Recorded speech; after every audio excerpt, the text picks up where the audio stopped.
धीरे धीरे बजती बांसुरी की मधुर ध्वनि, यमुना किनारे बहती ठंडी हवा और वृंदावन की उस पावन भूमि पर जहां हर कण में बसता है प्रेम। लेकिन आज हम एक ऐसे प्रश्न का उत्तर खोजने निकले हैं जो सदियों से भक्तों के मन में गूंज रहा है। क्यों हर जगह राधा का नाम पहले लिया जाता है? क्यों नहीं कृष्ण राधा बल्कि राधा कृष्ण? क्या ये केवल परंपरा है या इसके पीछे छुपा है एक गहरा आध्यात्मिक रहस्य? जब भी हम मंदिर जाते हैं, जब भी हम भजन सुनते हैं या जब भी हम भगवान का नाम लेते हैं, हम कहते हैं राधे कृष्ण, राधे गोविंद या राधे श्याम। लेकिन कभी आपने सोचा है कि भगवान स्वयं कृष्ण होने के बावजूद उनसे पहले राधा का नाम क्यों आता है? क्या एक साधारण गोपी भगवान से भी ऊपर हो सकती है? ध्यान से समझिए।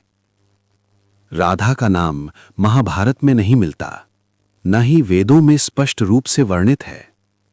फिर भी हर मंदिर में, हर भजन में, हर भक्त के दिल में राधा का स्थान सबसे ऊंचा है। ऐसा क्यों? क्योंकि राधा कोई पात्र नहीं है, राधा एक भावना है, राधा एक अवस्था है, राधा प्रेम का सर्वोच्च रूप है। श्री कृष्ण जो स्वयं भगवान विष्णु के अवतार हैं, जो योगेश्वर हैं, जिन्होंने गीता का उपदेश दिया, वो कृष्ण जब बांसुरी बजाते हैं तो सबसे पहले किसका स्मरण करते हैं? राधा का। कहा जाता है कृष्ण बिना राधा अधूरे हैं और राधा बिना कृष्ण का कोई अस्तित्व नहीं। अब इस रहस्य को गहराई से समझिए। कृष्ण बराबर परमात्मा, सुप्रीम सोल, राधा बराबर आत्मा, इंडिविजुअल सोल। जब आत्मा पूरी तरह परमात्मा में विलीन हो जाती है तो वहां कोई भेद नहीं रहता। वही अवस्था है राधा। इसलिए राधा का नाम पहले आता है क्योंकि भक्ति पहले है, भगवान बाद में, प्रेम पहले है, शक्ति बाद में। राधा ने कभी कृष्ण से कुछ नहीं मांगा, ना ही कोई अधिकार जताया, ना विवाह, न साथ रहने की जिद, न कोई शर्त। उन्होंने सिर्फ प्रेम किया, निस्वार्थ, निर्मल, पूर्ण समर्पण वाला प्रेम। और यही कारण है कि भगवान भी उस प्रेम के आगे झुक गए। ध्यान से सुनिए। भगवान को पाने के लिए ज्ञान की नहीं, तपस्या की नहीं, सबसे जरूरी है राधा जैसा प्रेम। क्योंकि भगवान को मजबूर करने वाली एक ही चीज है और वो है भक्ति। वृंदावन में आज भी लोग कृष्ण नहीं पुकारते, वो कहते हैं राधे राधी। क्यों? क्योंकि यहां तक कि कृष्ण को बुलाना हो तो राधा का नाम लेना पड़ता है। तो अब समझिए, राधा पहले क्यों आती हैं? क्योंकि वो प्रेम है, वो भक्ति है, वो आत्मा है, वो समर्पण है। और कृष्ण उस प्रेम का उत्तर है। लेकिन कहानी यहीं खत्म नहीं होती। क्या राधा और कृष्ण सच में कभी अलग हुए थे? क्या उनका प्रेम अधूरा था या सबसे पूर्ण? और सबसे बड़ा प्रश्न, क्या राधा ही कृष्ण की शक्ति है या उनसे भी कुछ अधिक? इन सवालों का उत्तर मिलेगा अगर आप भी मानते हैं कि प्रेम ही सबसे बड़ा सत्य है। तो लिखिए राधे राधे। हार्ट। रात का समय, वृंदावन की गलियां, चारों तरफ सन्नाटा, हवा भी जैसे धीरे धीरे चल रही है, जैसे किसी को जगाना नहीं चाहती। लेकिन इस सन्नाटे में भी कुछ है, कुछ जो दिखता नहीं पर महसूस होता है। कहा जाता है वृंदावन में आज भी रात के समय कोई आता है, कोई जो इंसान नहीं है, कोई जो दिखता नहीं लेकिन अपनी मौजूदगी का एहसास कराता है। और सबसे हैरान करने वाली बात, कुछ लोगों ने उस किसी को महसूस भी किया है।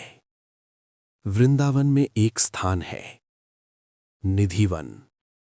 दिन में ये एक साधारण वन जैसा लगता है, लेकिन जैसे ही रात होती है, यहां कुछ ऐसा होता है जिसे विज्ञान आज तक समझ नहीं पाया। निधिवन में सूर्यास्त के बाद कोई भी नहीं रुकता, न पुजारी, न भक्त, यहां तक कि पक्षी भी, बंदर भी इस जगह को छोड़कर चले जाते हैं। हर रात मंदिर के दरवाजे बंद कर दिए जाते हैं। अंदर रखी जाती हैं चंदन, श्रृंगार का सामान, मिठाई और एक सजा हुआ बिस्तर। लेकिन असली रहस्य अगली सुबह खुलता है। सुबह जब दरवाजे खोले जाते हैं, बिस्तर बिखरा हुआ होता है, मिठाई आधी खाई हुई होती है, श्रृंगार बदला हुआ होता है और वहां एक अजीब सी सुगंध फैली होती है, जैसे वहां कोई आया था। कहा जाता है हर रात यहां राधा और कृष्ण की रासलीला होती है। लेकिन ये कोई सामान्य नृत्य नहीं, ये एक दिव्य लीला है जिसे इंसानी आंखें नहीं देख सकती। कुछ लोगों ने इस रहस्य को जानने की कोशिश की, छुपकर रात में रुकने की कोशिश की, लेकिन अगली सुबह या तो वो पागल हो गए या कुछ बोल ही नहीं पाए, और कुछ कभी वापस ही नहीं आए। अब सवाल उठता है, क्या ये सिर्फ एक कहानी है या इसके पीछे कोई सच्चाई छुपी है? क्योंकि इतने सालों से कोई भी इस नियम को तोड़ नहीं पाया। कुछ वैज्ञानिकों ने भी इस रहस्य को समझने की कोशिश की, लेकिन कोई कैमरा काम नहीं करता, कोई रिकॉर्डिंग साफ नहीं आती, जैसे कोई अदृश्य शक्ति सब कुछ रोक देती हो। कुछ संत कहते हैं ये सब राधा की शक्ति है, वही शक्ति जो आज भी वृंदावन में जीवित है, वही शक्ति जो हर रात कृष्ण को यहां खींच लाती है। अब ध्यान से सुनिए, अगर कोई इंसान उस रासलीला को देख ले तो वो जीवित नहीं रह सकता। क्यों? क्योंकि वो दृश्य इस दुनिया का नहीं है। वो दिव्यता इंसानी शरीर सह नहीं सकता। सबसे बड़ा सवाल, क्या राधा आज भी मौजूद है? उत्तर, हां, लेकिन किसी शरीर में नहीं, बल्कि एक ऊर्जा के रूप में। अगर आप कभी वृंदावन जाओ और सच्चे मन से राधे राधे कहो, तो आपको कुछ महसूस होगा। एक अजीब सी शांति, एक अनजानी खुशी, जैसे कोई आपको देख रहा हो। कहा जाता है वृंदावन में हर पेड़, हर कण राधा और कृष्ण की कहानी कहता है, और हर रात वो कहानी फिर से जी जाती है। तो अब सवाल ये नहीं है कि राधा और कृष्ण अलग हुए या नहीं, बल्कि सवाल ये है, क्या वो आज भी यहां हैं? क्या वो आज भी उसी प्रेम को जी रहे हैं जिसे हम सिर्फ सुन सकते हैं? अगर ये सच है, तो अगली बार जब आप वृंदावन जाएं, रात को निधिवन के पास खड़े होकर एक बार आंखें बंद करके राधे जरूर कहना। शायद आपको भी कोई जवाब मिल जाए। लेकिन क्या इन रहस्यों के पीछे कोई वैज्ञानिक कारण है, या ये सब सच में दिव्य शक्ति है? और सबसे बड़ा सवाल, क्या कलयुग में भी कृष्ण फिर से आ सकते हैं? इन सब का खुलासा होगा अगर आप इस रहस्य को महसूस कर पाए तो लिखिए राधे राधे हार्ट। एक तरफ आधुनिक विज्ञान, प्रयोग, तर्क, और दूसरी तरफ आस्था, भक्ति और वो अनुभव जिसे शब्दों में समझाया नहीं जा सकता। सवाल अब सीधा है, क्या वृंदावन के रहस्य सिर्फ मान्यताएं हैं, या सच में यहां कुछ ऐसा है जो विज्ञान के दायरे से बाहर है? कुछ साल पहले कुछ रिसर्चर्स और वैज्ञानिकों की एक टीम वृंदावन पहुंची। उनका मकसद था निधि वन के रहस्य को साबित करना या उसे पूरी तरह झूठ साबित कर देना। उन्होंने लगाए नाइट विजन कैमरे, मोशन सेंसर, ऑडियो रिकॉर्डर। सब कुछ सेट था। अब बस इंतजार था उस रात का। जैसे ही सूर्यास्त हुआ, पूरा क्षेत्र खाली हो गया। वैज्ञानिक दूर से सब कुछ मॉनिटर कर रहे थे। शुरू में सब सामान्य था, लेकिन रात के 12 बजे कुछ बदल गया। कैमरों में हलचल दिखाई देने लगी, लेकिन कोई स्पष्ट आकृति नहीं, सिर्फ छायाएं, हल्की रोशनी और कुछ अजीब सी मूवमेंट। अचानक सारे कैमरे एक एक करके बंद होने लगे। ऑडियो रिकॉर्डर में सिर्फ एक अजीब सी धुन आने लगी, जैसे कोई बांसुरी बजा रहा हो। टीम के कुछ सदस्य उस ध्वनि को सुनकर घबरा गए, क्योंकि वो धुन किसी इंसान द्वारा बनाई गई नहीं लग रही थी। सुबह जब डेटा चेक किया गया तो कुछ भी साफ नहीं मिला। सारे रिकॉर्ड करप्टेड थे, जैसे किसी ने जानबूझकर उन्हें मिटा दिया हो। अब सवाल ये था, क्या ये तकनीकी खराबी थी, या सच में कोई ऐसी शक्ति है जो विज्ञान को चुनौती दे रही है? वृंदावन के संत कहते हैं, जिसे तुम मशीन से पकड़ना चाहते हो, वो अनुभव से मिलता है। ये लीला है जिसे सिर्फ महसूस किया जा सकता है। पुराणों में कहा गया है, भगवान की लीला साधारण आंखों से नहीं देखी जा सकती। उसे देखने के लिए चाहिए भक्ति, शुद्ध हृदय और पूर्ण समर्पण। अब ध्यान से सुनिए। शायद विज्ञान गलत नहीं है, लेकिन वो अधूरा है, क्योंकि विज्ञान सिर्फ दिखने वाली चीजों को समझता है, लेकिन भक्ति महसूस होने वाली चीजों को। याद कीजिए, राधा क्या थीं? एक व्यक्ति या एक भावना? अगर राधा एक ऊर्जा है, तो क्या वो ऊर्जा आज भी सक्रिय हो सकती है? कुछ रिसर्च ये भी कहते हैं, वृंदावन एक स्पिरिचुअल एनर्जी जोन है, जहां लोगों को बिना कारण शांति महसूस होती है। आंसू आ जाते हैं, दिल हल्का हो जाता है। कुछ वैज्ञानिक इसे कहते हैं प्लेसिबो इफेक्ट, यानी आपका मन आपको वही महसूस कराता है जो आप मानते हैं। अगर ये सिर्फ मन का खेल है, तो हर व्यक्ति को एक जैसा अनुभव क्यों होता है? क्यों हजारों लोग एक ही तरह की शांति महसूस करते हैं? तो अब हमारे पास दो रास्ते हैं। या तो हम कहें ये सब भ्रम है, या फिर ये मान लें कि कुछ चीजें हमारी समझ से बाहर हैं।